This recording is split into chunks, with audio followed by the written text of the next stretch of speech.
Dear friends, आज हम लोग प्रीपोजिशन की क्लास में प्रीपोजिशन की 11th पार्ट पढ़ेंगे और उसमें से आज हम लोग देखेंगे from preposition.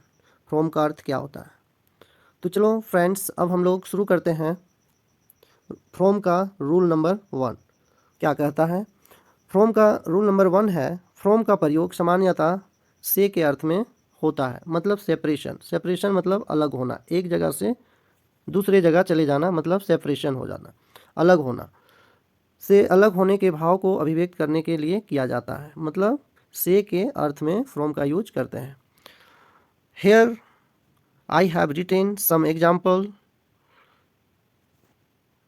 First example here, he has come from Mumbai, मतलब उसने मुंबई से आए हैं। तो उसने मुंबई से आए हैं, तो यहाँ पे हम लोग जस्ट डिस्कस्ड किए हैं कि फ्रॉम का अर्थ सेपरेशन होता है। सेपरेशन मतलब एक जगह से दूसरी जगह। अब उसने, किसी ने मुंबई से यहाँ आया, तो मुंबई और यहाँ आने की बीच में दोनों में सेपरेशन हुआ, अलग हुए। मुंबई से यहाँ आने में दो जगह अलग अलग कट गए, तो ये क्या हुआ, सेपरेशन, अलग हुए। नेक्स्ट हम लोग एग्जाम्पल है देखते हैं। The wind blue from the south south, मतलब विंड ने, विंड जो हवा है वो साउथ से चली, वो साउथ से चली। दूसरे एग्जाम्पल है आपका, the fruit have fallen from this tree, मतलब जो फल है इस ट्री से गिरे हैं। फल है, फ्रूट है, वो इस ट्री से गिरे हैं। तो फल का गिरना, पेड़ से फल का गिरना, पेड़ और पेड़ से क्या, वो सेपरेट हो रहे हैं, मतलब अलग हो रहे हैं।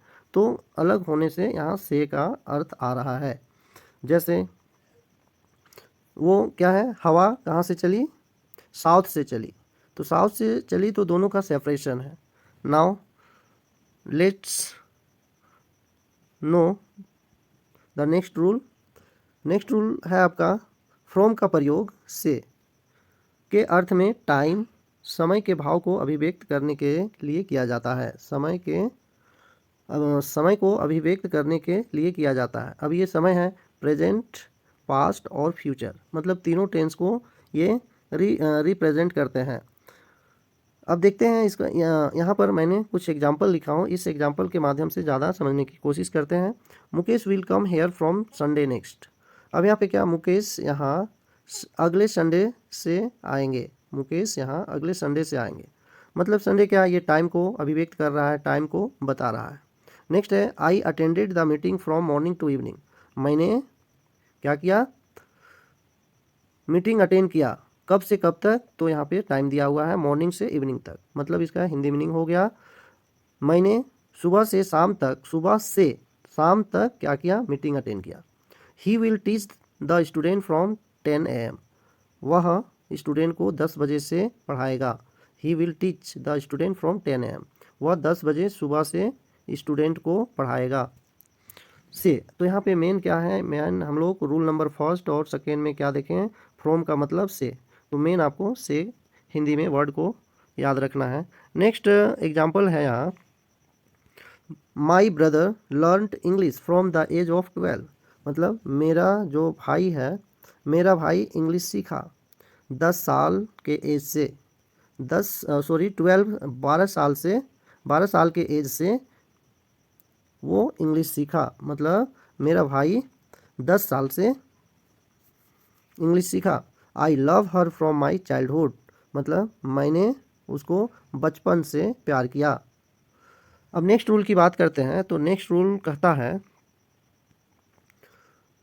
फ्रॉम का प्रयोग से के अर्थ में होता है और इसका मतलब होता है कारण, काउज, कोई कारण, काउज के भाव में अभिव्यक्त करने के लिए किया जाता है। जैसे काउज मतलब कारण, जैसे कि he is suffering from fever, he is suffering from fever, वह फीवर से, बुखार से ग्रसित है।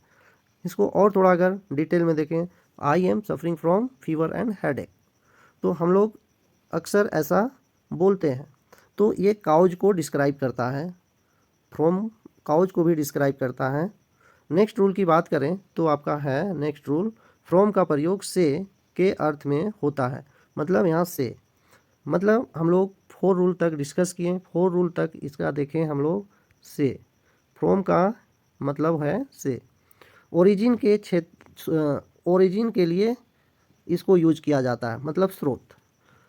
जैसे यहाँ पे कुछ एग्जाम्पल मैंने लिखा हूँ, उसमें से है फर्स्ट है आपका, this story has been taken from the Panchatantra. अब यह जो स्टोरी है, यह स्टोरी पंचतंत्र से लिया गया है, यह स्टोरी पंचतंत्र से लिया गया है। तो इसका ओरिजिन क्या हुआ इस स्टोरी का? पंचतंत्र। तो यहाँ पे पंचतंत्र से, यह स्टोरी पंचतंत्र से लिया गया। नेक्स्ट रूल की बात करते हैं। फ्रॉम का प्रयोग से के अर्थ में एक वस्तु से भिन्न गुण वाली दूसरी वस्तु बनने के भाव को अभिव्यक्त करने के लिए किया जाता है। मतलब एक वस्तु है और उस वस्तु से कुछ दूसरा चीज़ बन जाए, तो उस सेंस में भी हम लोग फ्रॉम का यूज करते हैं। जैसे कुछ एग्जाम्पल यहाँ पे मैंने लिया हूँ, जिसमें से फर्स्ट एग्जाम्पल है curd is made from milk. मतलब कर्ड जो है वो दूध से बनाया जाता है। दही जो है उसे किससे बनाया जाता है? दूध से। मान लो यहाँ पे दूध है, दूध जो है वो कर्ड में चेंज हुआ, दही बना, तो अपना रूप क्या हुआ और अपना गुण, अपना रूप और अपना गुण दोनों चेंज कर दिया। तो ऐसे कंडीशन में हम लोग फ्रॉम का यूज करते हैं और उसका मतलब होगा से, कर्ड। अब यहाँ पे है furniture is made from would. Furniture जो है लकड़ी से बनाया जाता है। नेक्स्ट रूल की बात करते हैं तो फ्रॉम का यही आपका कितना हो गया? रूल 5। रूल 5 हम लोग डिस्कस किए यहाँ फ्रॉम का। अब नेक्स्ट हम लोग सीखेंगे अक्रॉस। अक्रॉस का मतलब क्या होता है? अक्रॉस का फर्स्ट रूल है यहाँ पे आपका, अक्रॉस का फर्स्ट रूल है, अक्रॉस का प्रयोग on the opposite side of, मतलब उल्टे दिशा, on the opposite side of, के उस पार या के पार। अक्रॉस मतलब के उस पार या के पार के सेंस में होता है। जैसे यहाँ पे एग्जाम्पल है, my elder sister lives across the Ganga river. मतलब मेरी बड़ी बहन गंगा रिवर के उस पार रहती है, मेरी बड़ी बहन गंगा के उस पार रहती है। तो यहाँ पे उस पार या के पार के सेंस में अक्रॉस का यूज होता है। नेक्स्ट है आपका रूल नंबर 2, और रूल नंबर 2 कहता है अक्रॉस का प्रयोग from one side to other. मतलब एक ओर से दूसरी ओर तक, एक ओर से दूसरी ओर तक या एक छोर से दूसरी छोर तक। जैसे there is a bridge across the river, there is a bridge across the river. मतलब एक ब्रिज नदी के इस पार से उस पार तक है या ये इस छोर से दूसरे छोर तक है, तो वहाँ भी हम लोग अक्रॉस का यूज करेंगे। इसमें हम लोग ओवर का भी यूज करते हैं। There is a bridge over the river, मतलब रिवर के ऊपर से है, मतलब एक जगह इस नदी के एक किनारे से दूसरे किनारे तक, तो वहाँ भी हम लोग अक्रॉस का यूज करते हैं और ओवर का भी बोलचाल की भाषा में यूज कर लेते हैं। नेक्स्ट है आपका रूल 3, अक्रॉस का प्रयोग ऑन बोथ साइड, है ना। अक्रॉस का प्रयोग ऑन बोथ साइड के रूप में भी यूज करते हैं। इसका हिंदी मतलब है कि दोनों ओर, के दोनों ओर के सेंस में भी यूज करते हैं। अब यहाँ इसका कुछ एग्जाम्पल है यहाँ पे, तो एग्जाम्पल देखते हैं। एग्जाम्पल है आपका, there were trees across the house. मतलब there were trees across the house, मतलब क्या हुआ? घर के दोनों ओर पेड़ थे, घर के दोनों ओर पेड़ थे, अक्रॉस। नेक्स्ट है आपका, she was putting the shawl across her shoulder. मतलब वह अपने दोनों कंधे पर शॉल रखी हुई थी। अब नेक्स्ट प्रीपोजिशन की बात करते हैं, तो नेक्स्ट प्रीपोजिशन हम लिए हैं वो है आपका अबाउट। अबाउट का फर्स्ट रूल है आपका, अब जैसा कि यहाँ पे रूल आप देख पा रहे हैं, अबाउट का प्रयोग के बारे में, अबाउट का फर्स्ट रूल है आपका के बारे में या के संबंध में, के अर्थ में सेंटेंस में यूज होता है। जैसे he has doubt about his honesty, मतलब उसे अपनी ऑनेस्टी के बारे में संदेह है या के संबंध में शक है, संदेह है। नेक्स्ट है आपका, what do you know about this incident. मतलब हुआ दोस्त, इस घटना के बारे में तुम क्या जानते हो। मतलब के बारे में या के संबंध में हम लोग अबाउट का यूज करते हैं। तो डियर फ्रेंड्स, अगर आप ज़्यादा जानना चाहते हैं तो नोटबुक में इसे नोट करते जाएं, उसका मीनिंग लिखते रहें, तो इससे मुझे ज़्यादा मेमोराइज होते हैं। नेक्स्ट है आपका रूल नंबर टू देखेंगे अबाउट का प्रयोग लगभग, प्रायः या करीब करीब के सेंस में यूज होता है। यहाँ 3 मीनिंग है, लगभग, प्रायः, करीब करीब के अर्थ में यूज होता है। जैसे यहाँ पे एग्जांपल है, इट इज़ अबाउट 8 o'clock, मतलब लगभग 8 बजे हैं, या करीब करीब 8 बज गए हैं, मतलब एग्जैक्ट टाइम को ये एक्सप्रेस नहीं करती। The college is about 6 miles from my village, मतलब कॉलेज जो है मेरे घर से कितने हैं, लगभग 6 माइल है, मेरे गांव से करीब करीब 6 मील की दूरी पर कॉलेज है। इसका मतलब ये है। नाउ नेक्स्ट रूल की बात करते हैं। तो नेक्स्ट रूल मतलब थर्ड रूल है अबाउट का, वो है अबाउट का प्रयोग अराउंड के सेंस में भी होता है। अराउंड मतलब बाहर से चारों ओर के सेंस में भी अबाउट का यूज करते हैं। तो यहाँ पे एग्जाम्पल है कुछ, the books were lying about the office, मतलब ऑफिस के बाहर चारों ओर पुस्तकें पड़ी हुई थी। A circle is drawn about a triangle. Now इसका मतलब क्या हुआ दोस्त, त्रिभुज के बाहर चारों ओर एक वृत्त खींचा गया है। अब नेक्स्ट हम लोग अबाउट का एक महत्वपूर्ण रूल है जो इन्फिनेटिव के बाद यूज करते हैं, और जैसा कि हम लोग जानते हैं इन्फिनेटिव के बाद हमेशा टू प्लस V1 का यूज करते हैं। तो इसका भी हम लोग यहाँ पे यूज देखते हैं और समझने की कोशिश करते हैं। पहला है अबाउट प्लस इन्फिनेटिव का प्रयोग इमीडिएट एक्शन, इमीडिएट मतलब तुरंत के एक्शन के बारे में, कार्य के बारे में या अभिव्यक्त करता है, हम लोगों को बताता है।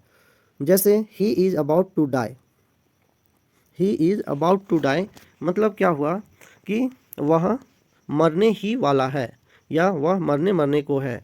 तो इस तरह से अगर आप लोग किसी भी इंग्लिश को या वर्ड पावर को आप इंक्रीमेंट करना चाहते हैं, बढ़ाना चाहते हैं, तो क्या करना है, कोई भी प्रीपोजिशन हो या कोई भी वर्ड हो, उसको क्या करना है आपको सेंटेंस में ज़्यादा से ज़्यादा यूज करना है। फॉर एग्जांपल जैसे he is about to die, वह मरने वाला है।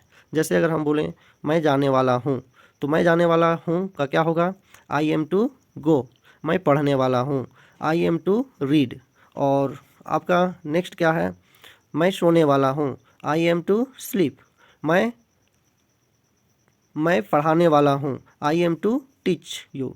तो इस तरह से बहुत सारे सेंटेंस को डे टू डे लाइफ में जो भी हम लोग यूज करते हैं उसको प्रैक्टिस में लाना है। सॉरी। नेक्स्ट यहाँ पे नेक्स्ट एग्जांपल है आपका, the election is about to begin, मतलब चुनाव प्रारंभ होने ही वाला है। तो इस तरह से हम लोग प्रैक्टिस कर सकते हैं और ज़्यादा से ज़्यादा इंग्लिश को सीख सकते हैं। फ्रेंड्स, अगर यह वीडियो आपको अच्छा लगा हो तो हमारे चैनल को सब्सक्राइब करें और बेल आइकन पर प्रेस कर दें ताकि मेरी नोटिफिकेशन सबसे पहले आप तक पहुंचे, और इस वीडियो को एक ज़रूर लाइक कर दें ताकि मैं मोटिवेट रहूं और इस तरह के इन्फॉर्मेटिव वीडियो हमेशा बनाता रहूं। Thank you for watching.